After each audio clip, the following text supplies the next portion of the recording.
Hello po mga kababayan, si Dante Maravillas. Lalong tumitindi yung mga pasabog ngayon ni NBI Director Matibag. Kaya si Alan Peter Cayetano hindi na po mapakali. Sige na Facebook Live. Makita niyo Mr. Maravillas, ano yung mga developments ng balita? Ito, sabi dito ni Director Matibag ng National Bureau of Investigation. Ay yung opisina ni Digong daw nagpasok ng 15 billion sa Fiscoc. Ano? Itinuturing ni NBI Director Melvin Matibag na mala pork barrel scam ang umano'y bilyon-bilyong unliquidated funds na napunta sa Philippine Southeast Asian Games Organizing Committee o FISGOC para sa 2019 Southeast Asian Games o SEA Games. Kaya hindi po mapakali si Alan Peter Cayetano, yung magkapatid. Napakagaslaw kasi. Parang tumalon si Alan Peter Cayetano nito. Yung ginagawa niya. Parang tumalon sa kumunoy. Habang gumagalaw, lalong lumulubog. Di ba po? So, lumalabas po, mas marami. Dati 10 billion, 15 billion pala, mga kababayan. Mas lalong dumami. Mas lalong big time. Mas lalong paldo pag ganoon. Ngayon, sabi ni NBI Director Matibag, position that cannot be defended anya by facts is done with insults. Tinawag kasi mga kababayan ni Alan Peter Cayetano si Matibag na minion. Minion, kampon, mga kababayan. Sa kanyang Facebook live selling. Kaya nagpalabas po ng official statement na, public statement, yung NBI.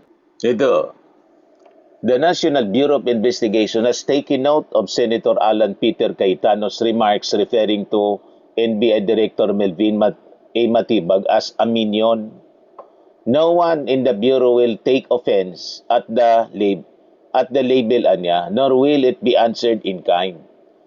The Bureau's work rests on evidence anya, on documents, and on the law, and none of this is moved by name-calling. Nag-resort na po sa name-calling si Cayetano sa mga kalaban niya. Si Erwin Tulfo, tinawag niyang tuta ni Ping Lacson. Ngayon, pinalitan ng yung tuta kasi anya nagagalit. Gawin na lang nating bata. Bata ni Ping. Tapos, pinalalabas ngayon ni Alan Peter Cayetano na pangakuan na maging vice presidente, papalit kay Sara. Itong si Ping Lacson. Kaya anya yang ganyan. O kung hindi, napangakuan na susunod na Pangulo. Kung ano-ano na lang anya Mr. Maravillas ang sinasabi ni Alan Peter Cayetano. Grabe na po, pati yung itsura niya, grabe yung itinanda. Parang hindi makatulog mga kababayan dahil sa nakaambang gagawin na investigasyon ng National Bureau of Investigation. Kaya kung ano-anong pag-iinsulto, yung ginagawa ni Alan Peter Cayetano, hindi mo yan madadala sa ganyan, lalo yung gaganahan si Matibag. Lalong gaganahan na mag-imbestiga pa ganyan. Baka lalong mapabilis. Di ba? Tulad ng mabilis na pagkakulong mga kababayan ni Marcoleta. Napakabilis yun, di ba? I think ramdam na ramdam ni Alan Peter Cayetano yung mangyayari sa kanya. Kaya nagdo-double time siya sa pag-propaganda na tingin ko po, imbis na makatulong sa kanya, baka mapasama pa, mapabilis. Di ba? Mga kababayan, si Marcolita ganun yung nangyari. Lalong napabilis sa kakarally niya, sa INC rally. Hindi umobra. Malamang itong susunod na rally, may pinaplano na naman pong rally. Revealed by Montulfo. Baka pumuntang muli doon mga kababayan si Cayetano tulad ng INC rally. Pumunta sila lahat ng mga DDS senators. Ayan o. Ngayon may rally yung mga DDS sa liwasang Bonifacio, yung dating mga grupo. Pero konti lang. Pero ito, sabi dito, critical ang sitwasyon sa darating na linggo. Dahil sa State of the Nation address or SONA, sabi ng aking Tweety Bird, may massive mobilization daw ang isang makapangyarihang grupo. Marami ng miyembro sa iba't ibang parte ng bansa ang inutusang pumunta ng Metro Manila. Ayon sa Tweety Bird, gagawa na naman ng eksena ang nasabing grupo. Alam na yung gagawin yan ng PNP. Ibablock yan mga kababayan. Kasi siyempre, na critical mga kababayan, yung SONA ng ating Pangulo. Kung yan ang plano nila, ibablock yan dito. Hindi yan makakapunta. Malamang madamay yung mga bus na magiging out of line. Yung mga arkilado, i-inspection na yan ng PNP. Tulad ng mga nauna. Yun man dapat talaga yung gagawin kasi masyado na pong malisyoso yung ginagawa nila. Ito ay lahat suporta mga kababayan dito sa kinakaharap ni Sara Duterte kasi pinagpipilitan talaga nila mga kababayan na si Sara ay wag managot sa batas yung public accountability niya. Sabi nga natin, kung wala man siyang ginawang mali, bakit pinipigil yung paglabas ng mga ebidensya? So magmo-mobilize uli sila mga kababayan para iligtas si Sara Duterte. Kasi doon pa lang po doon pa lang sa unang natalakay na article 4, yung pagbabanta, guilty doon na malinaw si Sara Duterte. Guilty.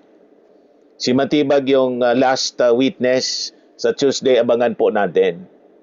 At lalo na yung confidential funds at yung hidden wealth mga kababayan ni Sara. Kaya pilit nilang ginugulo ang impeachment trial. At itong si Alan Peter Cayetano, Facebook Live ng Facebook Live.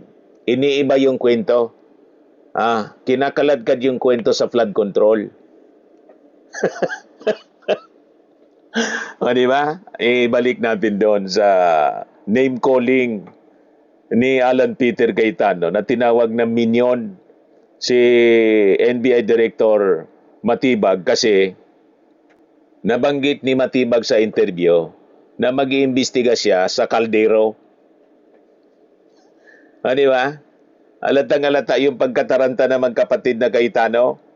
Kaya sabi po ni NBI Director Matibag, the director answers no one's interest, but the public's. The inquiry into the conduct and financing of the 2019 Southeast Asian Games was opened for a single reason. Billions in public funds appear to have been disbursed outside the ordinary safeguards of competitive bidding and government audit, and the Filipino people are entitled to know how their money was spent. Correct. Kaya alam na ninyo kung bakit desidido silang harangin yung impeachment ni Sara Duterte. At gustong-gusto nila na si Sara po ay maging presidente. Para yung mga naharap sa kaso pong plunder ng mga sangkot sa flood control at iba pang mga anomalies tulad nito pong nasilip ng NBI involving 15 billion, hindi pala 10 billion. 15 billion daw, mga kababayan. Ayan nagpasok si Digong, opisina ni Digong, 15 billion sa PhilGoc. Siguradong may mga naghati-hati dyan. Doon sa pera, mga kababayan. Kaya gusto nilang makaupo si Sara. para pagtakpan na lang itong mga kinasangkutan po ng mga previous officials at present officials, mga kababayan. Ang pag-asa ninda si Sara.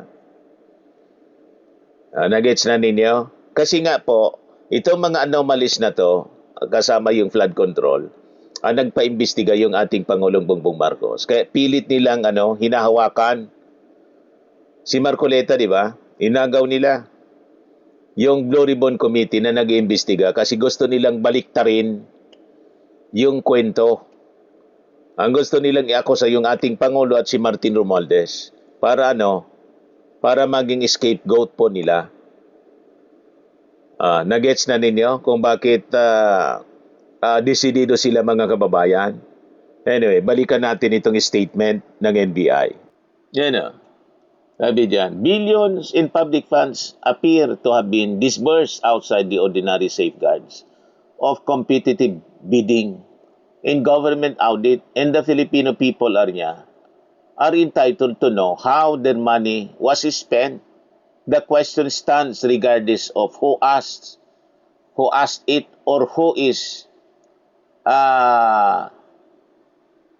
discomfited by it. It bears noting that the loudest objections to an audit seldom come from those with nothing to account for. When a position cannot be defended with facts, sabi po niya, it is often defended with insults. The Bureau reads the Senator's choice of words in exactly that light and proceeds undeterred. The NBI's inquiry is impartial, evidence-based, and grounded squarely in its mandate under the law. It presumes no one guilty and exempts no one from scrutiny. We invite anyone with knowledge of the matter, the Senator included, to bring their evidence to the Bureau and not to a live stream. Director Matibag will continue to do the work the Filipino people expect of him. He may be called many things. Beholden will never be one of them. Office of the Director, National Bureau of Investigation. Natataranta na, mga kababayan, si Alan Peter Cayetano. Tingnan ninyo, halos hindi na makatulog, mga kababayan. Tumanda na. At kitang-kita yung kanyang restlessness, hindi mapakali. Una, sabi niya, hanggang dyan na lang ba tayo, paikot-ikot na. Pagkatapos, sabi niya, wala daw member ang minority. Hindi naman siya minority at minority leader ako eh. Kung tinanong niya, binabanatan niya dyan si Ping Lacson. O hindi daw pwede yung session hall kasi may impeachment. Monday to Wednesday lang yung impeachment eh. Or hinihintay niyo muna makulong lahat ng witness para wala rin mag-witness. Or kinakausap Saka si Erwin Tulfo. Kasi nga, yun yung tulig sa ako na bakit parang may pasahan ng bola. Ayan. Ang hilig mo kasi mag-smuggle ng mga issues na wala namang kilalaman sa pinag-uusapan eh. Pinag-uusapan impeachment. Biglang may investigasyon ng NBI, sasawsaw ka. Then isma-smuggle mo yung issue ng Taguig.